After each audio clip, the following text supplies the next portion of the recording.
வாத்தியார், இதே போக்குவரத்து தொழிலாளி, இதே மருத்துவர், இதே நர்ஸு, இதே செவிலியர்கள், இதே விவசாயி, இதே மீனவர் எல்லாம் தெருவுக்கு வருவான். வரும்போது என்னை தேடுவான். நான் அந்த கடை சீட்டு கொடுத்துருக்கேன் ஒரு ஆண்டுக்கு. ஏதாவது வேற நாட்டில் போய் படுத்துக்குவேன். அனைவருக்கும் வணக்கம். அண்ணன் சீமான் அவர்கள் நேற்றுக்கு தரமான சம்பவத்தை வந்து பண்ணி விட்டார் அப்படின்னு தான் சொல்லணும். மே 18 நிகழ்வுகள் அண்ணன் சீமான் அவர்கள் பேச அங்கே இருக்கக்கூடிய மக்கள்லாம் வந்து ஆர்ப்பரித்து கொண்டாடி தீர்க்குறாங்க. சீமானுடைய விஸ்வரூபம் வந்து இப்படி தாண்டா இருக்கும் அப்படிங்கிற மாதிரி இருந்துச்சு. ஏன்னா சீமான் அவர்கள் அவ்வளோதாண்டா வீழ்ந்துட்டார், 4% ஓட்டு வந்துருச்சு, 8% 4% ஆயிடுச்சு, அவ்வளோதான் அப்படின்னு சொல்லி நினச்சவங்களுக்கு நேற்றுக்கு சீமானுடைய பேச்சு வந்து சீமான் வீழ மாட்டான்டா, வீறு கொண்டு எழுவாண்டா அப்படிங்கிற அளவுக்கு எழுந்து விஸ்வரூபமாக இருக்கார். சீமான் வந்து வீழ மாட்டார் அப்படிங்கிறதுக்கு உண்டான ஒரு விஷயத்தை வந்து சீமான் வந்து காட்டிட்டார் அப்படின்னு தான் சொல்லணும். அதுலேயும் பார்த்தீங்கன்னா 2 லட்சம் பேர் கூடியிருக்காங்க. உண்மையாலுமே சொல்கிறேன், நாம் தமிழ் கட்சிக்காரனா நான் இருக்கிறதுக்கு நாம் தமிழ் கட்சிக்காரங்க இருக்கீங்கல்ல, உங்களெலாம் வந்து கையெடுத்தா நான் கும்பணும் அப்படின்னு நினைக்கிறேன். ஏன்னா எல்லா கூட்டத்துக்கும் காசு கொடுத்து தான் கூட்டு வருவாங்க, இங்கிலீடும் வந்து விஜய் கட்சிக்காரங்களே. ஆனால் எந்த காசும் இல்லாமல் ஒன்றும் இல்லாமல் சீமான் அப்படிங்கிற ஒருத்தர் நாம் தமிழ் கட்சி கூட்டம் நடத்துது அப்படின்னோடனே, அது மே 18 கூட்டம் நடக்குது அப்படின்னோடனே வந்தீங்க பார்த்தீங்களா. முதல்ல உங்களுக்கு நான் நன்றியை தெரிவிச்சுக்கிறேன். அந்த கூட்டத்தில் அண்ணன் சீமான் அவர்கள் பேசினது கண்டிப்பாக எல்லா நாம் தமிழ் கட்சிக்காரங்களும் ஒரு சாட்டிஸ்ஃபைடு அப்படின்னா தான் இருந்துச்சு, ஒரு நிறைவாக இருந்துச்சு சொல்லுவாங்களே, அதை இங்கிலீஷ் சொன்னேன், சாட்டிஸ்ஃபைடாக வந்து இருந்துச்சு அண்ணன் சீமான் பேச்சு. அப்படியே நம்ம மனசில் என்ன இருக்கோ அதை அப்படியே சீமான் அவர்கள் வந்து பேசிட்டாரா அப்படிங்கிற மாதிரி தான் இருக்குது. ஒன்றும் இல்லை, நான் முன்னாடி போட்டிருக்க பிட்டே நீங்கள் வந்து பார்த்துருப்பீங்க. அதில் அண்ணன் சீமான் என்ன சொல்கிறார் அப்படின்னா, இதுக்கு மேலே இந்த பேட்டியா போப்பா அங்கிட்டு அப்படின்ட்டுருவேன், போ அப்படின்ட்டுருவேன். ஏன்னா எளிமையாக கிடைக்கிற எந்த பொருளுக்கு வந்து மதிப்பு கிடையாது அப்படின்னு சொன்னார்ல, 100க்கு 100 உண்மையான வார்த்தை. அடுத்து சொல்கிறாரு, கேட்குற கேள்விக்கெல்லாம் அந்த பத்திரிக்கையாருக்கு வந்து நம்ம பதில் சொல்கிறோம்ல, அதனால அந்த பத்திரிக்கை என்ன சொல்கிறாங்கன்னா, என்ன பண்ணுறாங்கன்னா, அந்த பேசாத அந்த நடிகன் விஜய் வந்து கொண்டாடுறாங்க, பேசுகிற நம்மளை வந்து துண்டாடுறாங்க, இவர் வந்து பேசிக்கிட்டே இருப்பார் அப்படிங்கிற மாதிரி சொல்கிறாங்க. அப்படின்னு அந்த சீமானை சொன்னது, இதுக்கு மேலே நான் பேட்டி கொடுக்க மாட்டேன், போப்பாங்கிட்டு அப்படின்னு சொல்லுவேன் அப்படின்னது உண்மையாலுமே அவ்வளோ ஒரு சாட்டிஸ்ஃபைடாக இருந்துச்சு. ஏன்னா நம்ம வந்து அந்த சீமானவர் புதிய தலைமுறை அந்த பேட்டி கொடுக்காம போவாங்கிட்டு போய் வேலையை பாரு அப்படின்னு போனது எவ்வளோ சந்தோஷப்பட்டோம் அப்படின்னு சொல்லி தெரியும். அதே ஸ்ட்ராட்டஜி தான் சீமான் அவர்கள் எடுத்திருக்காரு. என்ன இதுக்கு மேலே நான் வந்து பேசிட்டுலாம் இருக்க மாட்டேன், போ அப்படின்னு சொல்லி இந்த பத்திரிக்கையை தாட்டி விட்டுரு அப்படின்னாரு. அதுக்கப்புறம் இந்த வீடியோ வந்து பாருங்கள். எளிதாக கிடைக்கிற எந்த பொருளுக்கும் மதிப்பு தெரியாது. கேட்குற போதெல்லாம் மதிச்சு பேசிட்டு இருந்தோம்ல, ஒன்றுமே பேசாதவரை கொண்டாடுறது, பேசுகிறவனை துண்டாடுறது.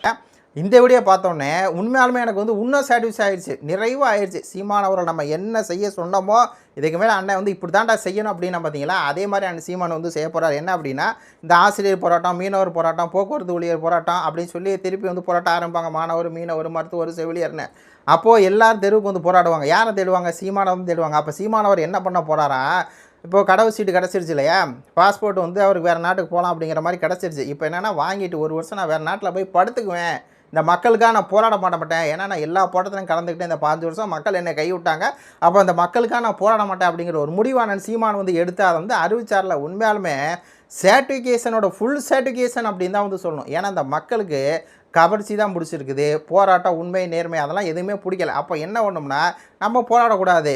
அதாவது கூப்பிடாமல் போனால் ஐயோ ஆசிரியர் போராடுறாங்களே அப்படின்னு சீமானவர் போனால் ஆசிரியர் ஓட்டு போட மாட்டாங்க, மாணவர்கள் கூப்பிடாமல் போனால் போட மாட்டாங்க, செவிலியர்கள் வந்து போராட்டம் பண்ண போட மாட்டாங்க. யாருக்கு போடுவாங்க? விஜய்க்கு தான் போடுவாங்க. அப்போ நம்ம என்ன பண்ணணும், நீ எனக்கு ஓட்டு போடல, நீ என்னை மதிக்கலை, இல்லை எனக்காக பேசுகிற என்னை நீ தெருவில் விட்டில, அப்போ நான் ஏன் உன்னைய வந்து நீ தெருவில் நிற்கும் போது நான் எதுக்கு போகிறான்னு சொல்லி நான் வந்து வெளிநாட்டுக்கு போய் படுத்துக்குவேன் அப்படின்னார்ல. உண்மையாலுமே சத்தியமாக அந்த வார்த்தை ஒரு நாம் தமிழ் கட்சிக்காரனுக்கும் உள்ளேருந்து ஒரு இன்பத்தை கொடுத்துருக்கோம். ஏன்னா நம்ம தோத்துட்டோம், அந்த தோத்ததுக்கு காரணம் நம்ம கிடையாது, இந்த மக்கள். அப்போ அந்த மக்களுக்காக நம்ம எதுக்கு போராடணும் அப்படிங்கும்போது அந்த உள்ளேருந்து ஒரு ஆனந்தம் வந்து வருது அப்படின்னு தான் வந்து சொல்ல வேண்டியது. அடுத்து அண்ணன் சீமான் பேசும்போது இந்த மக்களுக்கு தேவை கவர்ச்சி தான், கருத்து கிடையாது அப்படிங்கிறதுக்கு ஒரு லைன் வந்து சொன்னாருங்க. உண்மையாலுமே சூப்பராக இருந்துச்சு அப்படின்னு தான் சொல்லணும். என்ன சொல்கிறாருன்னா, இந்த மக்கள் நம்ம வந்து காலநிலை மாற்றம் ஏற்பட்டுச்சு, கடல் வந்து கொதிநிலை இருக்குது, சோறு கிடைக்காது, நீர் கிடைக்காதுன்னா அந்த மக்களுக்கு புரியலை, இன்னும் புரியறதுக்கு இன்னொரு 50 வருஷம் ஆகும். இப்போ என்னென்னா, நம்ம கருத்தாக பேசணும் அப்படின்னா நம்மளை வந்து வேடிக்கையாக பார்க்குறான். ஆனால் வேடிக்கையாக பண்ணுறான் பாருங்கள், அவனை வந்து தலைவனாக பார்க்குறான். எதுக்கு வேட்பாளர் வந்து யாருன்னு தெரியாது, எதுக்கு ஓட்டு போகிறான்னு தெரியாது, அந்த வேட்பாளர் வந்து என்ன செய்ய போகிறான், யார் எதுவுமே தெரியாது. ஆனால் ஓட்டு போகிறான். ஓட்டு போட்டதுக்கப்புறம் இவர் தான் வேட்பாளர் அப்படிங்கிறா. அப்போ நாசமாக போயிருந்த நாடு.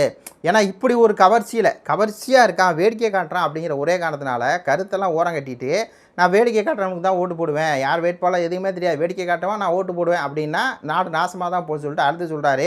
இந்த சாக்ரட்டிஸ், இங்கிரசாலு, அப்புறம் திருவள்ளுவர், நம்ம பாரதியார், பாரதிதாசன், அம்பேத்கர், அப்புறம் வந்து இந்த லெனின், இவங்களுடைய கருத்து இதெல்லாம் தேவையில்லை, எந்த இலவும் தேவையில்லை, இந்த கருத்து இலவே தேவையில்லை. எனக்கு தேவை திரைக்கவர்ச்சி தான் நான் வந்து ஓட்டு போட்டுருவேன், நீ வந்து ஜெயிச்சலாம் அப்படிங்கிறதா அந்த மக்கள் இருக்காங்க. அப்போ இங்கே கவர்ச்சி தான் தேவைப்படுது அப்படின்ட்டு அடுத்து ஒரு உதாரணம் வந்து சொன்னார், நல்லா கவனிங்க. ஹிட்லரே வந்து சொல்லியிருக்காராம், இந்த மக்களுக்கு வந்து என்னென்னா கருத்து வந்து பிடிக்காது. கருத்து தலைமையை மக்கள் வந்து ஏற்க மாட்டாங்க. கவர்ச்சி தலைமையை தான் மக்கள் வந்து ஏற்பாங்க. புரியுதா? அறிவு தலைவரை வந்து ஏற்க மாட்டாங்களா? கவர்ச்சியாக இருக்கணும். இப்போ நல்லா பேசுகிறாங்கப்பா, நாம் தமிழர் கட்சி வேட்பாளர் பூரா நல்லா பேசுகிறாங்கப்பா அப்படின்றது மாதிரி தான் இருக்கும். இப்போ ராணிப்பேட்டை எடுத்துங்க, தாரிகா ஜெயிச்சிருக்காங்க. தமிழே சரியாக படிக்க தெரில அந்த அம்மாவுக்கு. ஆனால் அக்கா தாரிகா வந்து அங்கே ராணிப்பேட்டையில் என்னென்ன குறைகள் இருக்கோ அத்தனை வந்து பேசுவாங்க. அந்த டிவி விவாதம், டிபேட்டு எல்லா இடத்துலையும் நாம் தமிழர் கட்சிக்கு எல்லாம் அறிவாளிகளாக இருப்பாங்க. கருத்துக்களை வந்து வைப்பாங்க. அவங்களும் இந்த மக்களுக்கு தேவையில்ல, கவர்ச்சி தான் தேவை. இப்போது அக்கா தாரிகா சல்மான் வந்து எதுவுமே பேசாமல் நாம் தமிழர் கட்சியோட தலைவர் சீமான் வந்து ஒரு சினிமா கலைஞனாக இருந்துக்கிட்டு 2500 ரூபா கொடுக்குறேன், 6 சிலிண்டர் கொடுக்குறேன்னா ஓட்டு போட்டிருப்பாங்க. தாரிகா சல்மான் வந்து இந்நேரம் இருந்திருப்பாங்க. இவங்க என்ன பண்ணுறாங்க, போய் மக்களுக்காக போய் இங்கே பாருங்கள் வீடு இடிஞ்சிருச்சு, இங்கே பாருங்கள் பட்டாலாம் வந்து நிலமா இருக்குது, இங்கே பாருங்கள் இந்த தோல் தொழிற்சாலை இருக்குது, இதெல்லாம் மூடணும். அதெல்லாம் அவங்களுக்கு தேவையில்ல. அவங்களுக்கு தேவை கவர்ச்சி. அதான் சீமானை வந்து சொல்கிறாரு, இந்த மக்கள் அறிவு சமூகத்தை வந்து ஏற்றுக்க மாட்டாங்க, கவர்ச்சியை தான் ஏற்றுக்குவாங்க. அப்போ நான் இதுக்கு மேலே என்னுடைய அரசியல் தான் மாற்றணும். அதில் வந்து சொல்கிறாரு, நான் நிறையா அரசியல் பாடம் இந்த மக்களுக்கு வந்து எடுத்தேன், ஆனால் அந்த மக்கள் எனக்கு அரசியல் பாடம் எடுத்தாங்க, அதில் நான் வந்து திணறிட்டேன் அப்படிங்கிற வார்த்தையை வந்து பயன்படுத்துகிறார். ஏன்னா அந்த மக்கள் கவர்ச்சியை நோக்கி தான் போகிறாங்க, கருத்தை நோக்கி வரல அப்படிங்கிறத அண்ணன் சீமான் சொன்னது உள்ளபடியே எனக்கே மன வேதனையாக தான் இருக்குது. என்னடா இது ஜனநாயகம்? ஒரு ஜனநாயகத்தில் யார் நல்லவங்கள பார்த்தா நம்ம வந்து தேர்ந்தெடுப்போம். இப்போது சீமான் அடிக்கடி சொல்லுவார், ஒரு பொண்ணு தான் பொண்ணுக்கு வந்து மாப்பிள்ளை தர்றாங்க அப்படின்னா குடிகாரன் கொள்ளைக்காரனாக தேர்ந்தெடுக்க போகிறோம் கிடையாது, ரவுடி பேலாக தேர்ந்தெடுக்கணும் கிடையாது. ஆனால் நாட்டை ஆள்றவனுக்கு பாருங்கள், இப்போ விஜய் கட்சியில் கிட்டத்தட்ட 40க்கும் மேற்பட்ட எம்எல்ஏக்கள் ஆகியிருக்காங்களா, அவங்க மேலே குற்ற வழக்குகள் வந்து இருக்கான்.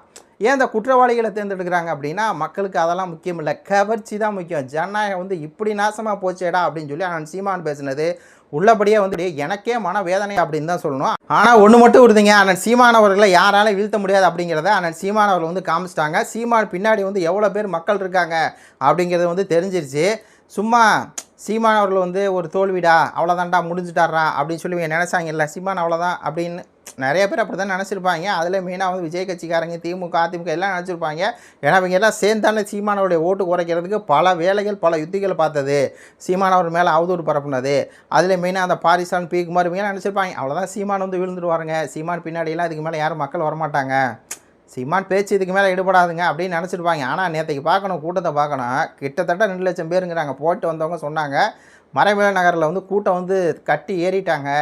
அதில் அந்த கூட்டத்துக்கு வந்த மக்கள்லாம் வந்து எல்லாம் உணர்வு எழுச்சியாக வந்துருக்காங்க. சீமானை பேச பேச பேச பேச பேச அந்த உணர்வை வந்து காட்டுறாங்கன்னா சும்மா இல்லை.